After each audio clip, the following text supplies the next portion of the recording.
భూపాలపల్లి నియోజకవర్గంలోని పలు గ్రామాల్లో నిర్వహించిన బొడ్రాయి మహోత్సవ్ కార్యక్రమంలో మాజీ ఎమ్మెల్యే గండ్ర వెంకటరమణారెడ్డి పాల్గొన్నారు. గోరికొత్తపల్లి మండలం విజయపల్లి గ్రామంలో, అదేవిధంగా మొగుళ్లపల్లి మండలం అకినపల్లి గ్రామంలో గ్రామ ప్రజలందరూ కలిసి ఎంతో రంగరంగ వైభవంగా నిర్వహిస్తున్న బొడ్రాయి మహోత్సవ కార్యక్రమంలో మాజీ ఎమ్మెల్యే గండ్ర వెంకటరమణారెడ్డి పాల్గొన్నారు. ఈ సందర్భంగా ప్రత్యేక పూజల్లో పాల్గొన్నారు. గ్రామ పెద్దలు, యువకులు, మహిళలు కలిసి సాంప్రదాయబద్ధంగా నిర్వహించిన వేడుకలు ఆకట్టుకున్నాయి. ఈ సందర్భంగా గ్రామ ప్రజలను ఉద్దేశించి మాట్లాడిన గండ్ర వెంకటరమణారెడ్డి, గ్రామీణ సాంప్రదాయాలు, ఆచారాలను కాపాడుకోవడం ప్రతి ఒక్కరి బాధ్యత అని అన్నారు. భూలక్ష్మి, మహాలక్ష్మి, పోచమ్మ తల్లి, అదేవిధంగా ఆంజనేయ స్వామి నవగ్రహాలు ఇవన్నీ కూడా నూతనంగా గతంలో ఉన్న తిరిగి మరి పునఃప్రతిష్ఠించుకోవడం చాలా సంతోషం. భగవంతుడు మనకు ప్రకృతి రూపంలో సహకరిస్తూ, వర్షాలు ఇస్తూ, మంచి పంటలు పండిస్తూ మనల్ని కూడా బాగా చూసేటువంటి సందర్భంలో భగవంతుణ్ణి మనం స్మరించుకోవడానికి, భగవంతుణ్ణి ధ్యానం చేయడానికి ఒక ఆలయం ఉండాలి, గ్రామంలో ప్రజలందరూ కూడా బాగుండాలనే ఒక మంచి సంకల్పంతో గ్రామదేవతను ప్రతిష్ఠించుకోవడం మన ఆనవాయితీ.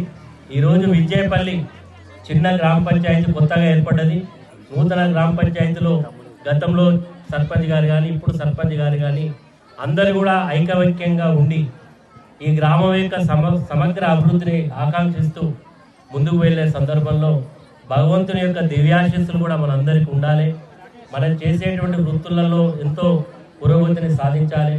చదువుకునేటువంటి విద్యార్థులు వారి విద్యలో ఎంతో పురోగతిని సాధించి విద్యాపరంగా అభివృద్ధి చెందాలి.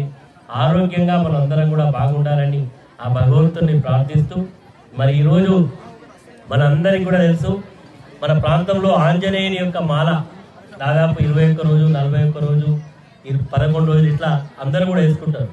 ఎందుకంటే ఆంజనేయుడు రాముడి దగ్గర ఆ రోజు రామాయణంలో రావణాసురుడు సీతమ్మను తీసుకెళ్ళినప్పుడు, లంకకు తీసుకెళ్ళినప్పుడు చాలా విచారవదనంలో ఉన్నటువంటి రాముడికి ఆనాడు వానర సేనే ఆయనకు అండగా ఉండి, ఆంజనేయుడే అన్నీ తానై ఆ రోజు శ్రీలంక ఇక్కడి నుంచి పోవడానికి కూడా లేనటువంటి పరిస్థితుల్లో ఆయనకు శక్తి తెలియదు. ఆంజనేయుడు నువ్వు పోగలుగుతావంటే ఇక్కడి నుంచి లంకకు పోయి సీతమ్మ వారిని చూసి ఆ లంకను దహనం చేసి తిరిగి వచ్చి ఈరోజు